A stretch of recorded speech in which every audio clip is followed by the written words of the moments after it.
A vanguard beast lashed out its long whip-like tongue and coiled it tight around the base of the lighthouse. The creature flipped itself upside down and scaled the structure inverted, snatching another leaping vanguard out of midair as it climbed. More of them followed in a relentless surge, clambering over one another, stacking layer upon layer like a living hill that kept growing toward the top. They were about to breach the last line of defense. I gave the order, activate the grid.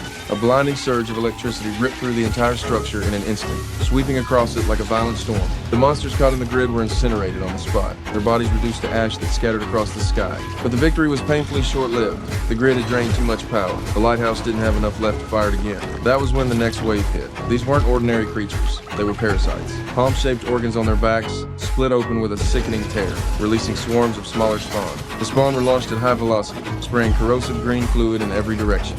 The acid ate straight through the grid. I ordered the garrison to deploy the gravity skiffs and drive them straight into the heart of the swarm. Gunfire erupted in unison. Explosions shook the air. The carrion beast kept climbing without a moment's pause.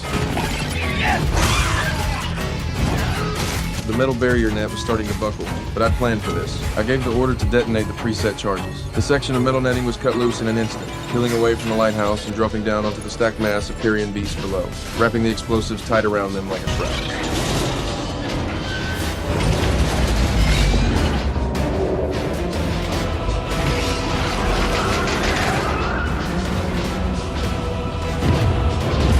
Then everything blew. A massive explosion tore the night sky apart. Flames rolled upward in a churning wave, and the shockwave rippled outward in expanding rings. A brief silence fell, but when the smoke cleared, the swarm was still moving.